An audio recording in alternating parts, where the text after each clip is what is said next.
Bonsoir à tous, votre 18h30 s'installe ce soir à Tonnerre, une commune d'un peu moins de 5000 habitants ici dans l'Yonne.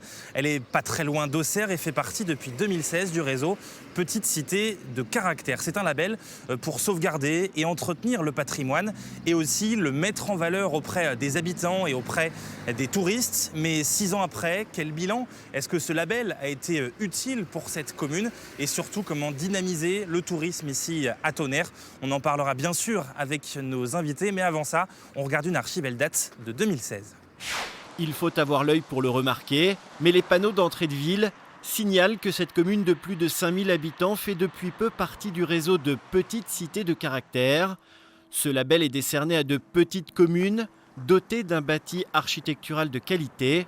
Ces communes s'engagent en contrepartie à le mettre en valeur auprès des habitants et des visiteurs. Un patrimoine pourtant peu connu, la maire de la ville attend beaucoup de ce label Petite Cité de Caractère. Des retombées touristiques importantes, une connaissance de notre ville qui souvent est oubliée, méconnue et qui relève et qui révèle de véritables richesses patrimoniales et architecturales.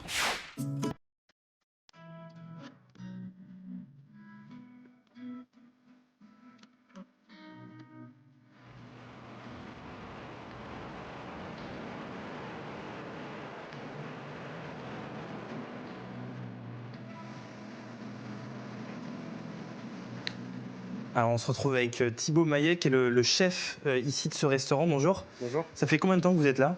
Ça fait depuis le 7 janvier de cette année. D'accord. Et vous, ce label Petite Cité de Caractère, c'est quelque chose que vous avez vu quand vous êtes arrivé ici? Oui, ça fait maintenant 4 ans que j'habite ici et du coup, le label était déjà ici en arrivant. C'est une bonne chose? C'est une bonne chose. Il y a un nouveau dynamisme sur la ville de Tonnerre que j'ai pu constater justement au fil des années, notamment avec le nouvel élu municipal, Cédric Clèche. C'est quoi votre clientèle un peu ici? C'est des touristes, c'est des locaux? On a de tout, on a du local, on a du touriste. Notamment là, ça commence à arriver les touristes. Donc Ouais. là, la saison touristique va commencer et puis voilà. Ils viennent d'où? Notamment Hollande, Belgique, Angleterre principalement et des Allemands aussi. Et vous en espérez un peu plus de touristes peut-être? Oui. Il faut du tourisme, bien sûr. Faire découvrir notre territoire avec le vignoble et puis notre cuisine. Pourquoi c'est important pour un restaurateur d'avoir pas mal de touristes comme ça? Pour faire vivre l'économie de la région principalement et puis faire tourner la boutique. Ouais, puis vous avez le restaurant, vous avez aussi la boutique derrière, c'est ça? exact. On peut aller voir? Une boutique avec les produits locaux. Allez.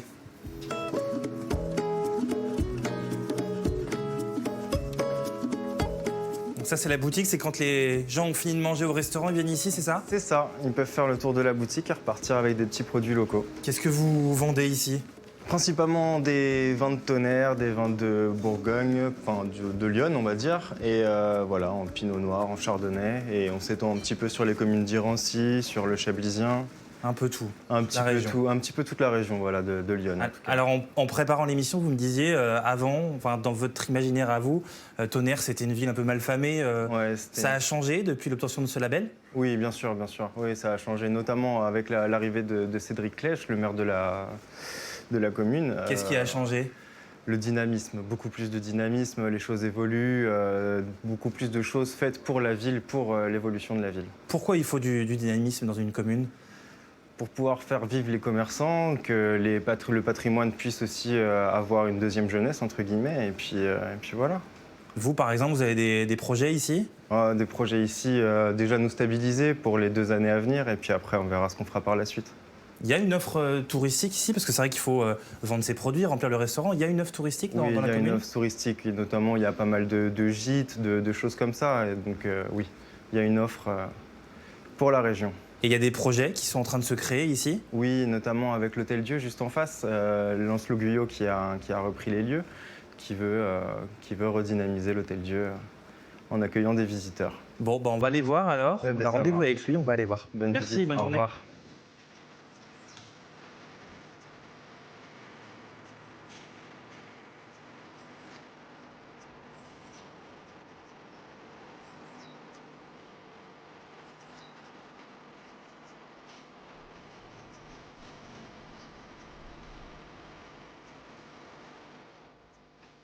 Alors on se retrouve ici à l'Hôtel-Dieu de Tonnerre. Bonjour.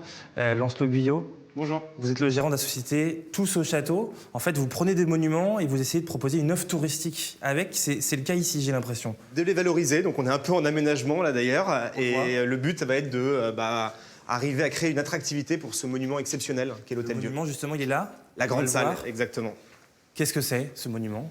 Eh ben, c'est un hôtel-dieu, donc un hôpital religieux, hôpital-église, qui soignait tous les nécessiteux, toutes les personnes qui se présentaient gratuitement. D'accord. Et qu'est-ce que vous voulez en faire ici? Eh ben, le but, ça va être de faire découvrir cette espèce de gigantesque volume et cette prouesse architecturale, parce qu'on est au XIIIe siècle. Donc pour l'époque, très honnêtement, c'est vraiment une véritable prouesse architecturale. Sûr. Et de le faire découvrir au travers du son et de la lumière. Donc une visite immersive pour que les gens comprennent comment le monument vivait et qu'ils aient aussi une autre vision, créer de l'émotion Là, sur devant ces vieilles pierres. Sur le son, par exemple, qu'est-ce que vous allez mettre en place? Eh ben, il y aura un principe de douche sonore, donc Ouais. très localisé, où les gens avanceront, comme nous on est en train de le faire là, D'accord. et qui découvriront des voix au fur et à mesure, qui leur tomberont dessus. Donc Un là, peu comme j'entendrai une voix et puis là-bas une autre. Exactement. Ou alors, si moi je m'écarte un petit peu de vous, j'entendrai Ouais. plus la voix. Et là, aujourd'hui, on peut le visiter, ce monument, ou pas encore? Alors, pour l'instant, on est encore en travaux d'aménagement. On va mettre en place tout ça, cette nouvelle visite totalement dynamique. Et on espère pouvoir ouvrir fin juin, tout début juillet au plus tard. Sincèrement, c'est quelque chose d'assez unique. On est un bâtiment vraiment du XIIIe siècle qui est plus grand que les hospices de Beaune, qui est plus ancien que les hospices de Beaune. Vous me disiez aussi, vous allez installer des lits de malades? Voilà, pour que les Pourquoi gens comprennent la vocation hospitalière de soins du corps et des âmes d'ailleurs que ce bâtiment avait durant le Moyen-Âge. Et alors, ce label Petite Cité de Caractère qu'a obtenu Tonnerre, c'était important pour vous? C'était décisif dans votre choix d'investir ici?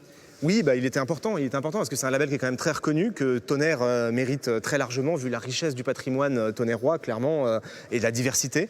Après, maintenant, le problème, c'est que ces vieilles pierres, elles sont là, mais si on veut que les gens viennent et reviennent les découvrir, il faut les animer, il faut les faire vivre. Des pierres brutes, c'est pas suffisant, ce n'est plus suffisant, malheureusement, aujourd'hui, pour attirer des touristes. On ne peut pas juste avoir un lieu comme ça et se dire, bon, les touristes vont venir d'eux-mêmes. Non, malheureusement, ça ne fonctionne plus. Et voilà, le but, c'est que aussi, on a aussi un enjeu qui est d'attirer des familles et d'arriver à montrer, notamment à un public plus jeune, qu'on peut visiter des vieilles pierres, qu'on peut visiter des châteaux, des grands monuments comme celui-ci, sans s'ennuyer et en découvrant de manière ludique son histoire. Et c'est tout le défi que je vais essayer de relever ici. Et alors, comment on va réussir à convaincre les gens de venir? Parce que vous proposez un parcours touristique, si j'ai bien compris.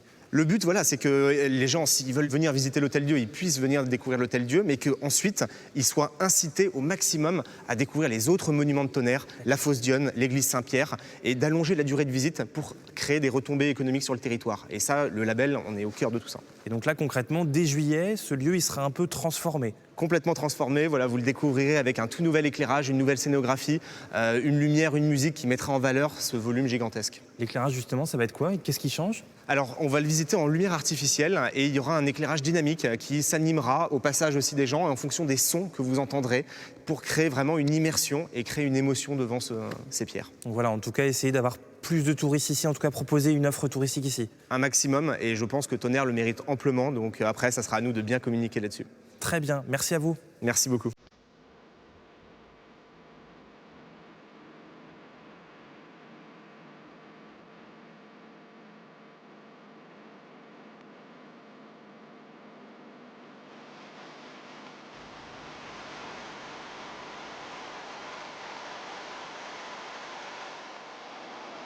On se retrouve ici avec monsieur le maire, bonjour. Bonjour. On est à la Fosse Dionne, ici c'est un peu l'image carte postale de la commune qui est affichée en ce moment à Paris, je crois. Oui, c'est le lieu emblématique de la ville de Tonnerre, parce que c'est un site unique, je dirais même en Europe, même dans le monde. Donc c'est dans le cadre de cette exposition, effectivement, France, patrimoine et territoire d'exception, que la Fosse Dionne est affichée sur les grilles du Jardin du Luxembourg jusqu'au 3 juillet. C'est important ça pour votre commune? Ah oui, c'est un honneur, parce que ça permet de donner de la visibilité à la ville, à ce patrimoine. Donc c'est une belle opportunité pour nous, oui. Et cette Fosse Dionne, c'est quelque chose que vous voulez encore améliorer pour attirer un peu plus de touristes? C'est l'améliorer, c'est l'entretenir. Ça fait longtemps que des travaux sur le bâti comme sur le bassin n'ont pas pu être faits ou réalisés. C'est de l'éclairage de nuit, à la fois d'extérieur, mais aussi de sublimer ce bassin. Donc ça fait partie de nos projets, de nos travaux dans les prochaines années. Et puis c'est sécurisé, c'est aussi informé. On voit les cheminées expliquer que, effectivement, à l'époque, des lavandières venaient ici laver leur linge. Donc c'est d'avoir aussi une approche pédagogique par rapport au site. Et alors revenons un peu à ce label, petite cité de caractère, c'est important pour la commune? Oui, labelliser une ville, ça permet aussi d'être dans un réseau, de pouvoir être fédéré par rapport à d'autres communes du territoire, de la France entière, et de pouvoir être identifié. Et labelliser une ville sur du patrimoine, c'est important. Puis cité de caractère, pour Tonnerre, qui est une ville de caractère, y compris les Tonnerroises et Tonnerrois qui ont du caractère, c'est bien nommé. On va continuer à découvrir alors. Ouais. Allons-y.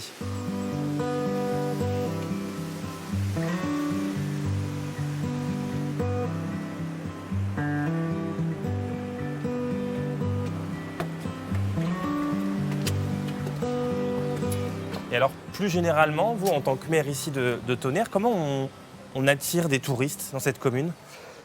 D'abord, on a pris conscience qu'il fallait professionnaliser le tourisme. D'accord. Et donc, vous parliez du label, mais c'est aussi par rapport à l'Office du tourisme. Depuis quelques années déjà, nous sommes jumelés avec Chablis. D'accord. Chablis est une marque connue dans le monde entier. Nous, le Tonnerrois, nous avons le patrimoine, le château, l'hôtel-dieu, vous l'avez vu, la fosse Dionne par exemple, mais aussi des personnages. Et donc, l'idée, c'était de fusionner nos forces, nos compétences, les moyens, ce qui permet effectivement de faire de la publicité.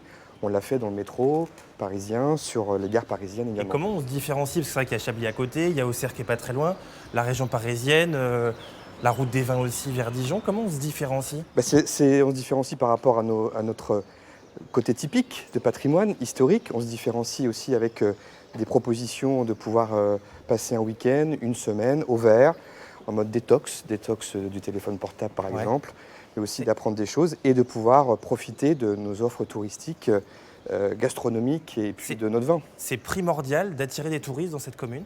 Ah oui, c'est essentiel, ça fait partie du renouveau de cette ville. Pourquoi? Ça fait marcher les commerçants de centre-ville par exemple. Et puis ça donne une image aussi dynamique par rapport à tout le territoire, parce que c'est Tonnerre et l'ensemble du territoire. La commune en a besoin, j'ai l'impression. Absolument. Très bien. Merci beaucoup, monsieur le maire. Merci à vous. Nous, on se retrouve très vite pour un autre 18h30. Tout de suite, c'est rendez-vous chez vous, puis votre journal régional.